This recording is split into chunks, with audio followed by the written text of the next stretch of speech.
بسم اللہ الرحمن الرحیم۔ السلام علیکم ورحمۃ اللہ۔ عمران خان کا جو 100 ملین پاؤنڈ کا کیس ہے، اس کا فیصلہ آج پھر مؤخر کر دیا گیا ہے۔ تو 3-4 دفعہ تو کم از کم ہو چکا ہے یہ۔ تو میں اس پہ ذرا اور اپنی تحقیق کرنا چاہ رہی تھی ویکیپیڈیا پہ اور کچھ اور جگہ میں نے کھنگالی، تو پتہ چلا کہ یہ القادر ٹرسٹ جو ہے وہ 1996 سے بنا ہوا ہے۔ عمران خان نے اس ٹرسٹ ہی کے ذریعے سب سے پہلے میاں والی میں اسکول بنایا، اپنے والد کے نام پہ اسکول بنایا، اور اس کے بعد اس ٹرسٹ کا مقصد یہ تھا کہ وہ ہیلتھ کے پرووائڈ کرنا، لوگوں کو ہیلتھ کے لیے کوئی مدد فراہم کرنا، ایجوکیشن کے لیے مدد فراہم کرنا، اور اسی طرح سے جو ہے نا ادارے قائم کرنا۔ تو یہ کہتے ہیں کہ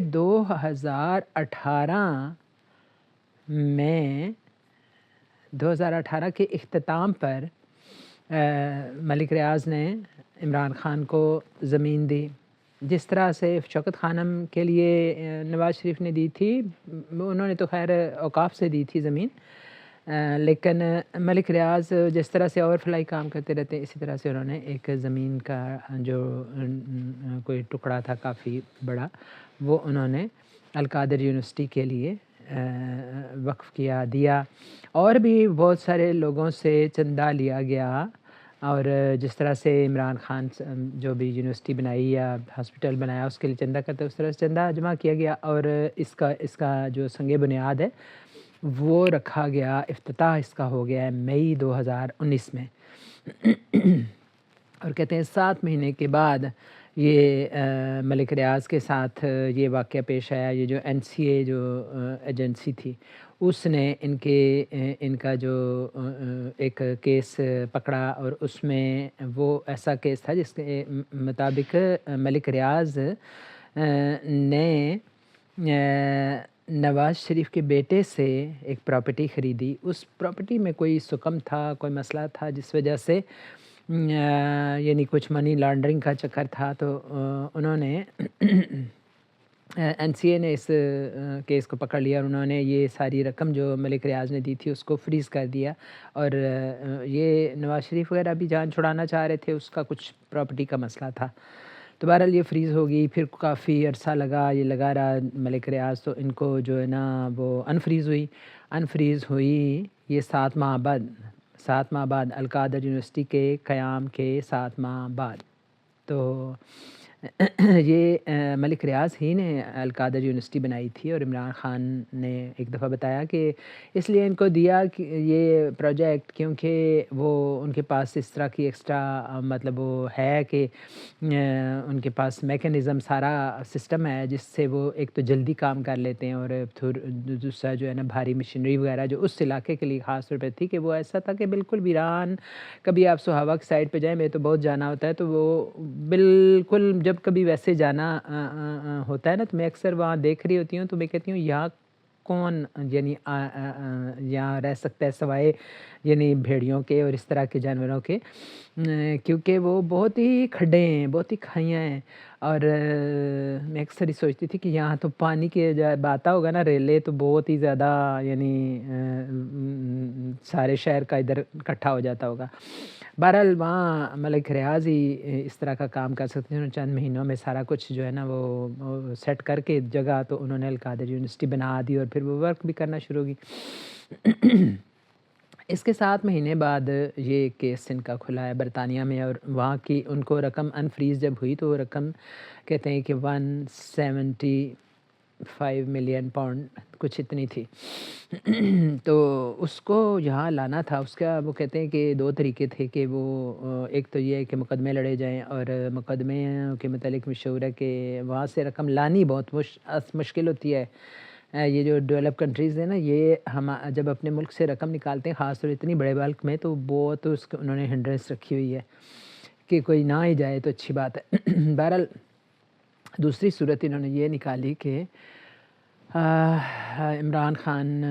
نے ان کو فیسیلیٹیٹ کیا ملک ریاض کو یہ رقم پاکستان لانے میں، اور یہ سپریم کورٹ میں جمع کرائی گئی۔ یہ ایک کمزور مجھے پہلو لگتا ہے کہ بہرحال عمران خان نے یہ رقم جو ہے اس میں ایڈجسٹ کر دی۔ اب یہ وہ خود ہی زیادہ وضاحت سے کہہ سکتے ہیں کہ تھی تو رقم ملک ریاض کی، اور انفریز انہوں نے کی تھی۔ یعنی یہ بار بار اس کو جیو والے بھی اچھال رہے تھے کہ یعنی آپ نے وہ رقم ملک ریاض کے ادھر بھی ملک ریاض کا کوئی مقدمہ چل رہا تھا، ظاہر ہے ٹائکون ہے بزنس کا، تو جو ہے نا وہ ان کا ادھر بھی تھا اور ان کو جرمانہ ہوا تھا عمران خان ہی کے دور میں۔ تو وہ جو جرمانہ انہوں نے پے کرنا تھا ملک ریاض نے، انہوں نے کہا ہوا تھا کہ میں قسطوں میں کروں گا، کچھ دے دیا تھا، کچھ دینا تھا انہوں نے۔ تو یہ رقم جو تھی ان کی، میرے ناقص جو سمجھ ہے اس کے مطابق تو یہ کوئی جرم نہیں بنتا کہ ملک ریاض ہی کی رقم تھی، اور وہ اگر اس جرمانے کی رقم ایڈجسٹ کر دی گئی تو اس میں کون سا جرم ہے؟ اور بہرحال جو ہے نا یہ رقم وہاں جمع رہی، اور پھر یہ انہی کا دور تھا جو ہیں ہمارے قاضی فائز عیسیٰ صاحب، تو انہوں نے اور ان کے رجسٹرار وغیرہ جو ہے نا کی یعنی میوچل انڈرسٹینڈنگ سے انہوں نے کیا کیا کہ اس کو انویسٹ کر دیا کہ کسی کچھ کاموں میں، تو وہ جب جمع رہی اور کچھ یہ کیا نام ہے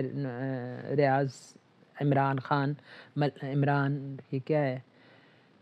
یہ جو رائٹر ہے، جو کالمنسٹ ہے، جو کیا ہے ویڈیو میکر بھی ہے، عمران ریاض، یہ کہتا ہے کہ یہ جو اس پہ سود چڑھتا رہا، اور کچھ اور کافی لوگوں سے میں نے سنا، کافی قاضی فائز عیسیٰ نے بھی بتایا، کچھ اور ویڈیوز بھی دیکھنے کا پڑھنے کا موقع ملا کچھ جگہ آرٹیکل، کہ یہ رقم انویسٹ ہوئی، اس کو انویسٹ کیا گیا پھر، اور اس وجہ سے یہ بڑھ گئی، اور پھر یہ 190 ملین پاؤنڈ ہوگی، تو تب اس کو پاکستان کے خزانے میں جمع کرا دیا گیا، حکومت پاکستان کے خزانے میں جمع کرا دیا گیا۔ تو یہ کہتے ہیں کہ اس کا ایک پیسہ بھی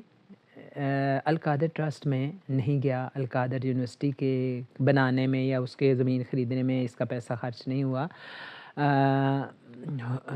ہو سکتا تھا لیکن وہ کہتے ہیں کہ نہیں ہوا۔ تو پھر اس کو کیوں جوڑا جا رہا ہے، اور اس کے لیے کیوں ایک شخص کی ایک تو امیج خراب کیا جا رہا ہے اور وقت سارا برباد کیا جا رہا ہے؟ تو بہرحال وہ کہتے ہیں کہ ایک اور بات اس دوران ہوئی کہ ملک ریاض کو کہا گیا کہ آپ عمران خان کے خلاف وعدہ معاف گواہ بن جائیں، کیونکہ اب تو بظاہر یہی دکھایا جا رہا تھا کہ ان کا ختم ہے، دور ختم ہو گیا۔ تو کہتے ہیں کہ ملک ریاض نے بڑی غیر متوقع طور پر انہوں نے سختی سے منع کر دیا، اور انہوں نے کہا کہ میں وعدہ معاف گواہ نہیں بنتا، میں جھوٹ نہیں بولتا، کہ اس میں عمران کے خلاف گواہی نہیں دیتا، اس کی وہ نہیں ہے غلطی۔ تو کہتے ہیں اس کے گھر پہ چھاپے مارے گئے اور بڑا اس کے گھر والوں کو تنگ کیا گیا، اور وہ بتاتے ہیں واللہ عالم کہ جو ہے نا دبئی بھی اسی وجہ سے چلے گئے، اور وہاں انہوں نے اپنا بزنس سٹارٹ کر دیے۔ کوئی خوشی کی اور فخر کی بات نہیں ہے ہمارے لیے کہ کتنا ایک یعنی بزنس کا سرمایہ کاری کرنے والا، اور بڑے اچھے ان کے پروجیکٹ ہیں، جہاں بھی دیکھا ان کو تو غلطیاں ہیں تو وہ ان کو مان بھی لیتے ہیں اور جرمانہ دے بھی لیتے ہیں، بات ختم ہوگی، لیکن وہ دبئی چلے گئے اس وجہ سے۔ تو پھر کہتے ہیں کہ ٹرسٹ جو ہے اس میں یہ لکھا ہوا ہے کہ یس ٹرسٹی ہیں، بشرا بھی ہیں اور عمران خان بھی ہیں، لیکن ٹرسٹی جو ہے وہ نہ ایک پیسے کی بھی اس کے جو دستور ہے اس کا سارا کچھ اس میں لکھا ہوا ہے۔ ویسے جنرل بھی بات ہوتی ہے کہ ٹرسٹی تو نہیں کر سکتے اس میں سے، اور وہ ٹوٹل 77 اس میں بچے پڑھ رہے ہیں ماشاءاللہ، ابھی تک تو کوئی اتنا بڑا وہ کوئی بزنس بنا بھی نہیں ہے وہ، اور وہ بھی یہ نیڈی پیپل ہیں جو بہت ہی مسکین لوگ ہیں جو کہ فیس دے نہیں سکتے، ان کو فری ایجوکیشن دی جا رہی ہے، اور مجھے نہیں سمجھ آتی کہ وہ کون سا خزانہ ہے جو وہ لوٹ لیا اس نے پاکستان کا، وہ یہی کہتے ہیں لوگ کہ یعنی اس کے بعد تو کوئی جرت نہیں کرے گا کوئی ایسا ٹرسٹ بنانے کی اور کوئی فلاحی کام کرنے کی، آپ اس کو ڈسکریج کر رہے ہیں۔ دوسرے ملکوں میں تو فیسیلیٹیٹ کیا جاتا ہے، ہمارا یہ ملک ہے کہ اس میں ایک بندے کو خواہ مخواہ سے رگیدا جا رہا ہے۔ تو اللہ ہمارے ملک پر رحم کرے، اور میں نے جو تھوڑی بہت میری حاصل مطالعہ تھی گوش گزار کی، اللہ کرے اس کے لیے کچھ بہتری ہو جائے اور ہمارے ملک پہ بہتری ہو۔